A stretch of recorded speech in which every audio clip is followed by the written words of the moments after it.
Well, let me say first, thanks to all of you for coming out to be a part of this process today. This ECAP project has been one of the more important, interesting, promising projects that I think we've gotten involved in with the Rural Futures Institute in our early days.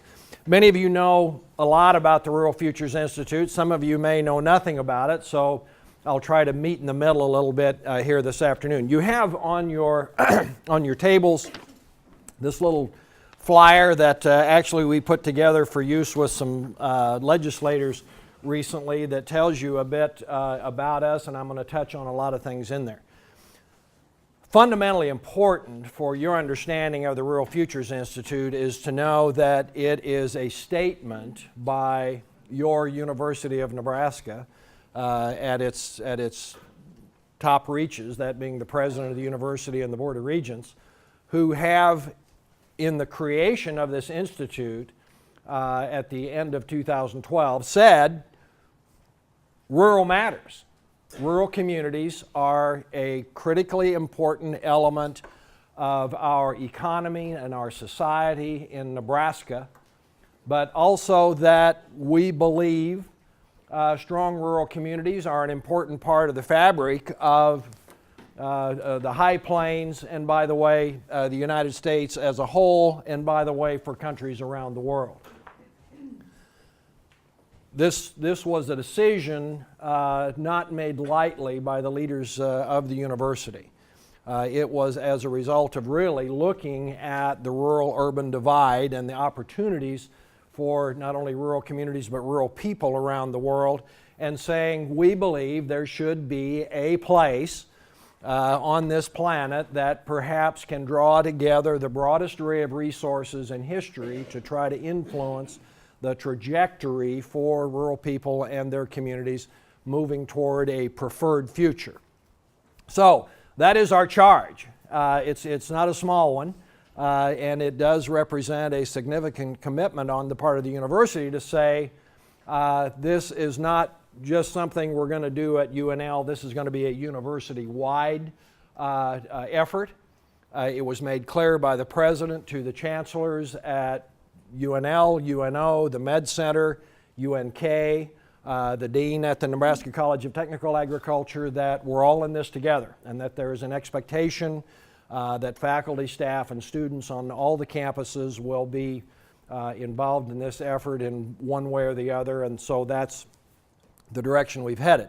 But even more broadly than that, if you look at our mission statement and other statements about the Institute, it is that it is not only the campuses of the University of Nebraska, but also its partners. And we reach very broadly beyond our own campus borders to work with other institutions, other organizations, government agencies, as well as, most importantly, rural communities themselves in order to carry out this vision and mission. The vision for the Institute, as you'll see in that brochure, is that we will be internationally recognized, which means we intend to be the best in the world at doing two things. One is building community capacity, building the capability of people in communities to address challenges and grasp opportunities, but also to build the confidence of rural people to wrestle with their challenges and grasp opportunities that will lead to a more vibrant and sustainable future for their communities. Those of you that work in communities, and I think this underlies a lot of our conversation that we've had today, know that those can be two very different elements of a single equation. Having the capability of doing something is one thing. Having the confidence to say, I'm not going to listen to all the folks that keep telling me that my rural community can't be successful. I'm not going to listen to the folks who say small businesses in rural Nebraska communities that are more than 30 miles from an interstate can't be successful. I'm not going to listen to that. I'm going to actually look at our capabilities, and I'm going to take steps in a direction of building the kind of future and that kind of community that we want. Those are two very different things. I need to say at the outset, and this is easy to say in a room like this because you all represent communities that are trying to go somewhere. The Rural Futures Institute is not about saving every rural community in Nebraska. Rumpelstiltskin does not work for the Rural Futures Institute. We can't spin gold from straw. This is not a fairy tale deal. We are, as my friend Doug Friedley at Nebraska City suggested to me one day, we're in the business of working with the willing.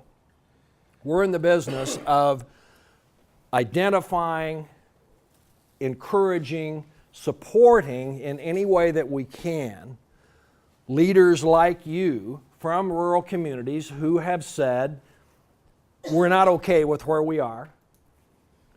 We think we know where we'd like to go. There are some challenges between where we are and where we want to be, but doggone it, we're willing to wrestle with them if we can get a little help. That's what we're looking for. And we're in the business then of creating partnerships, creating collaborative relationships across every conceivable border to try to help a community wrestle with the issues that are very specific to that community, the opportunities that are specific to that community, and going from where they are to where they'd like to be. So that's fundamentally the business that we're in. What you see on the front page of this, as you look at these key issues facing rural communities, rural development is not today what it was 40 years ago. You don't see the price of commodities on here. We know that rural communities today, and by the way, there are communities doing some really remarkable things. For folks that are still writing those reports and those doom and gloom suggestions about the future of rural communities and how, again, if they're smaller than 1,000 people, if they're more than 30 miles from an interstate, if they have a fundamentally ag-based economy, they can't make it, and they will generate all this evidence as they look at failing communities rather than looking at communities that are not only surviving but thriving. It's the issues today facing rural communities are much more complex. And by the way, they are quite unique to every community. We've heard that in our conversations here this morning. What goes on in North Platte is not necessarily the same thing that goes on in Hardington, and there are differences community by community. Obviously, we have some similar issues, and we can collaborate and commiserate and partner and figure out how to solve some of those things. But the truth is, every community has its own set of issues, which very often boils down to the leadership in that community, the talents and the strengths that are there, opportunities that are there, interests that are there, passions that are there that revolve around various issues related in that community are what will determine the opportunity for a community to succeed. So that's the business that we're in. When you look at that list of issues, it's long, it's complex, but it is what we believe the Rural Futures Institute and its partners have to be in the business of helping communities address. So we have a very broad variety of projects underway, and I'll talk about those a little bit more in a minute, that touch many of these issues, because all of them, these aren't products of my imagination. They aren't Randy Cantrell or any of my partners at the Rural Futures Institute sitting down and saying, well, what do we think's out there? These all come from conversations with folks like you. These all come from conversations with rural community leaders who say, here are the things that we're trying to wrestle with that keep us from being all we can be. So they're complex, but we think there are also filled with some real opportunities. So let me share with you just a little bit what we've been doing and where we're headed, because it has some to do certainly with what you're doing here today.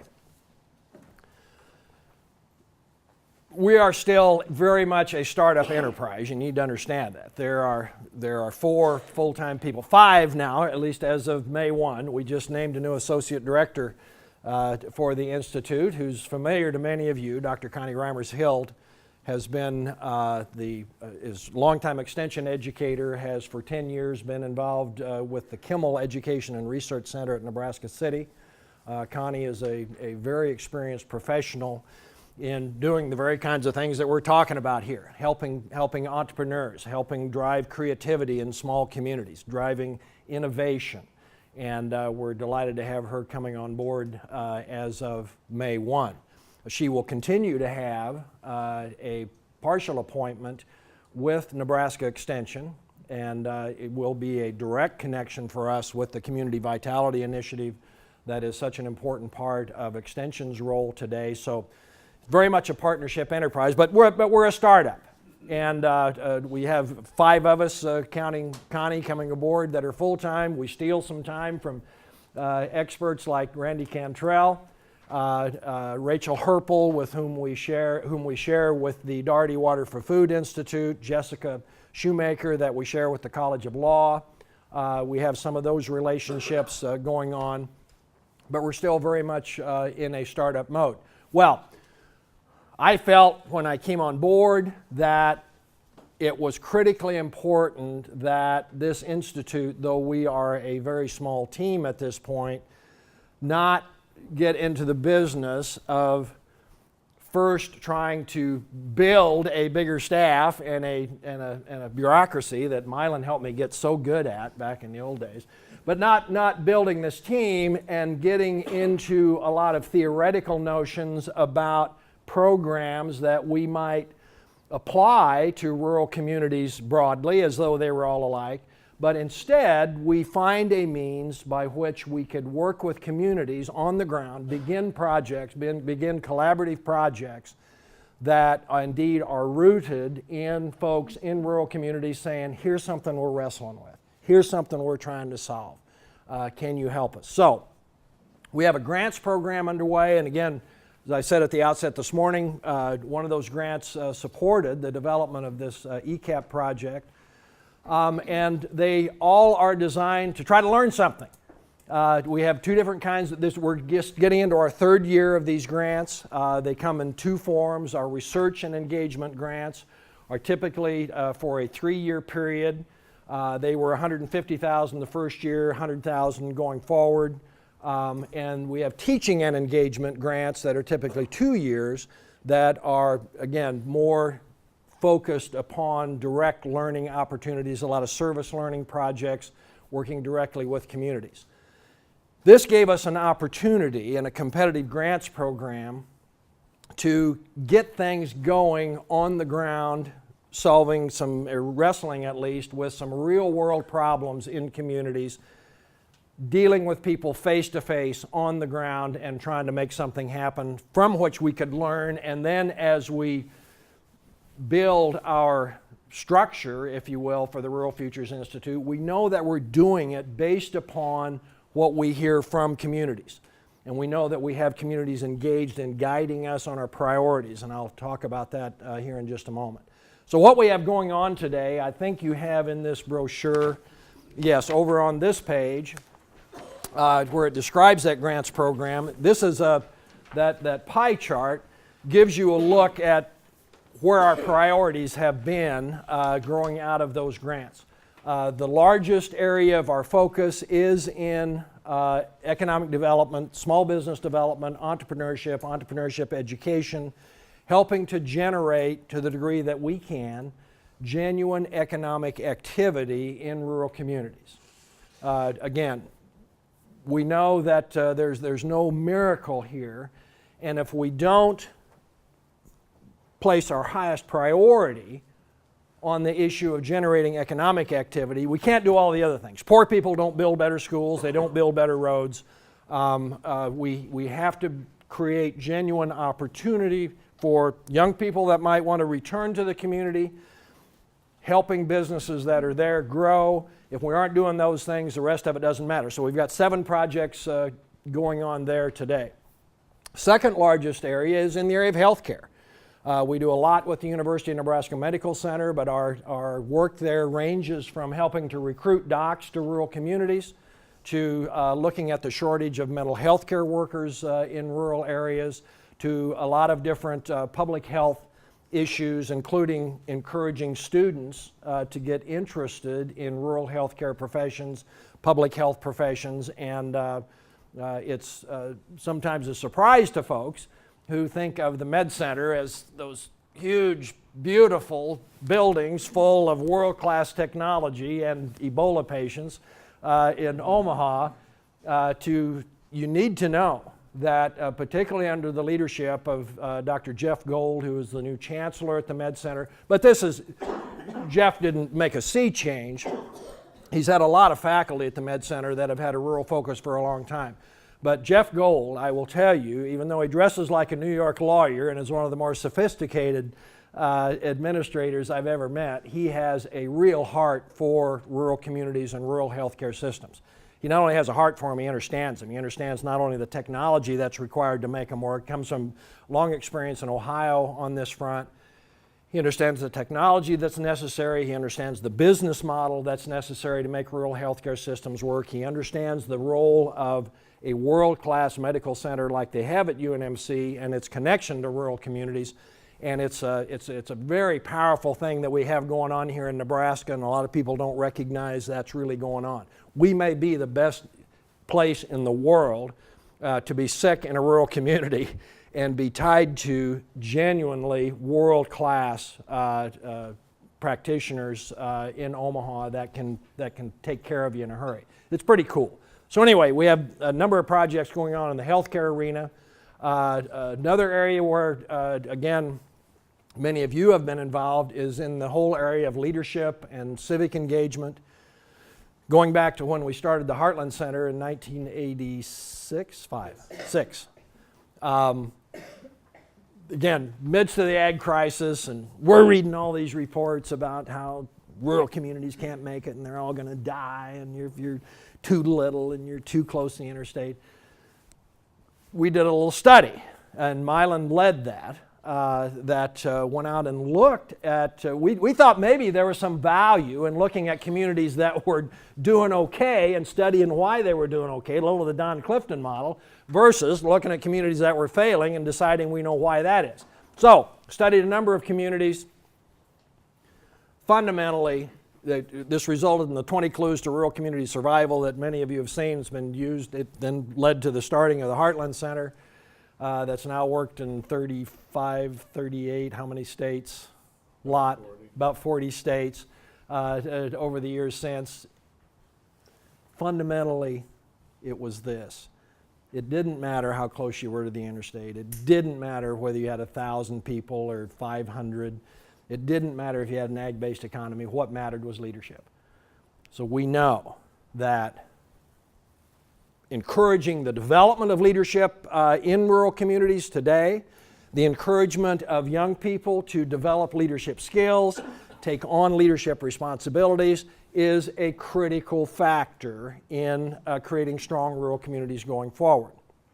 We've got one particular project that we've had going on that's been a lot of fun, is what we call a rural community serviceship. It's some people call it an internship.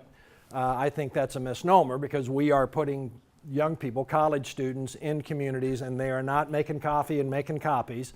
They are actually going out and solving real-world problems in communities, and by the way, learning about community engagement and community development in the process in a pretty fantastic way.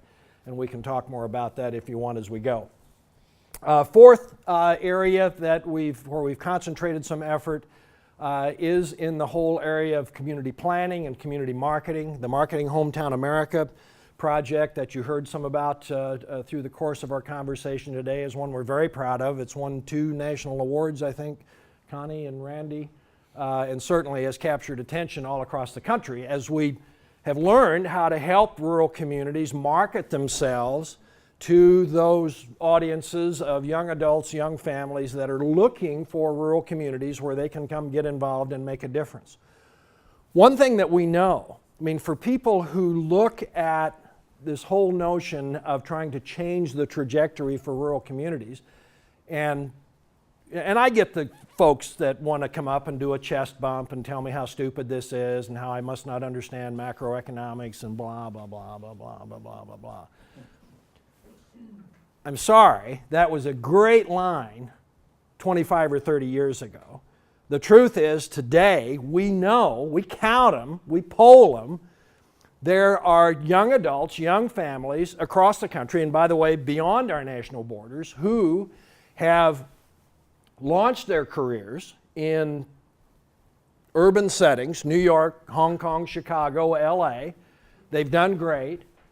Now have a couple of kids and are waking up in the morning to the sounds of breaking glass and saying, oh, this isn't really what I had in mind for parenthood. They are telling us over and over, we are looking for smaller communities where we can build a business, build a career, engage ourselves as a family in a community where we can make a difference, where we can be involved on the city council, the chamber of commerce, the school board, the church, you name it, and where our notion of community, where our values, if we can use that word, will make a difference in our community. They're looking. What we also hear is, we don't know how to find them. Where are they? So we have projects like Marketing Hometown America, and we've done some other similar things that are helping communities present themselves to those audiences. And what fun it's been. Some of you have heard the story of Neely, where actually we sent a couple of these students. Milan, we've had a partnership with the Heartland Center for Leadership Development in this Rural Community Serviceship project. A couple of our students went to Neely, Nebraska, 1,540 people. And with the idea of helping them develop a little marketing campaign for Neely. Neely's more than 30 miles from an interstate. Neely has a fundamentally ag-based economy. All these reasons they shouldn't be successful. It is a knockout little community. So we sent these two girls up there to help them figure out how to market. So they get a couple of those GoPro cameras and they run around the community for a couple of weeks filming stories of people in that community and creating these from 2 to 7 minute videos titled This Is My Neely that go up on YouTube. It's part of their campaign. Those YouTube videos have now been viewed by people in 49 states. Greg Tochik reported to me yesterday, over 30 countries of people that are interested and are amazed at this little community up in rural Nebraska that's got all this stuff going on, and people are saying, man, I'd like to live there. So we know it's out there. We know that opportunity is there, and so we're trying to figure out ways in order to encourage and help that. On the community planning side, one of the projects that we've had going on does relate to Pilger. After the twin tornadoes there last June, Milan and I had the opportunity in July, I guess, Milan shortly after that, to go up and meet with some of the leaders in Pilger and figure out how might we rebuild, reinvent our community. So that started a process that has been remarkably rewarding and engaging, and again, what we believe the Rural Futures Institute was designed to do, working with the Heartland Center for Leadership Development, which may be one of the best facilitating organizations for that kind of work in the country. We brought to bear and by the way, it involved with Nebraska Extension, Kim Barons and others in that area that came together for disaster relief immediately. We bring together folks from the UNL College of Architecture. We brought a team of students to Pilger who did a remarkably professional job of meeting with folks in the community and saying, what do you want your community to look like? And listening to them, harvesting that input, and then laying out 3 different options for the way their community might be recreated. Really took the folks in the community from saying, oh my God, what are we going to do, to, oh my gosh, look what we might be. It was very inspiring. That now has gone to a group from the American Planning Association, Nebraska chapter, that are now doing the pro bono work to really do an official community development plan. A lot of fun. We also brought folks from the Angler Agribusiness Entrepreneurship Program. Students came up and worked with people and are still working with people in the community that are looking at building a new restaurant, putting in a convenience store, doing other businesses in that community, helping them, again, go from how could I do that to, oh my gosh, I see. Okay, how now we're starting to, Daniel, going to be talking to some folks at USDA and whatever about how we might get some funding to help some of that activity get kicked off. We brought Dr. Jeannie Surface, who is our Star Point leader for education, has a part-time appointment from UNO with the Rural Futures Institute.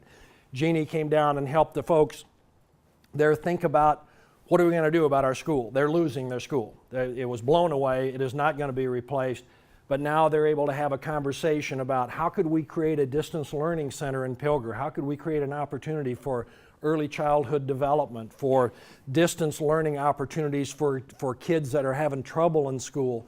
Some very creative ideas for that community that, again, if the old school was still there, they wouldn't even be thinking about.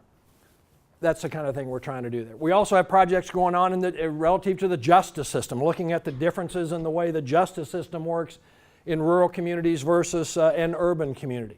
We've got a project underway with some undergraduate students who have volunteered to be mentors for kids that are coming out of our youth rehabilitation centers and being integrated back into their communities. They're going through some very serious training to be able to help these young people get on a more positive path and get back on a trail of life that will take them to success rather than where they've been to that point. 26 projects underway involving 14 different colleges and universities in 6 states, 13 not-for-profit organizations, 9 government agencies, and over 100 rural communities today is the foundation on which we're building this work. We had a series of regional rural forums last summer. I know some of you participated in those, Nebraska City, Broken Bow, and Scotts Bluff, where we had a chance, again, on the ground with people in communities to roll out the results of some of these grant-funded projects and help them think about how they might be engaged. We let them go around and look at some small businesses in those communities that are being successful in spite of all the notions that they couldn't be. Nothing succeeds like success. We did a visioning process with area high school kids. That was a remarkably profound experience as we asked them about how they saw the future of their communities, how interested they were in coming back to those communities. Over 90% raised their hands, which had every adult chin on every adult chest in every one of those conversations. A remarkable process. And then we ended the day asking leaders in each of those regions to help us think about priorities for the Institute going forward.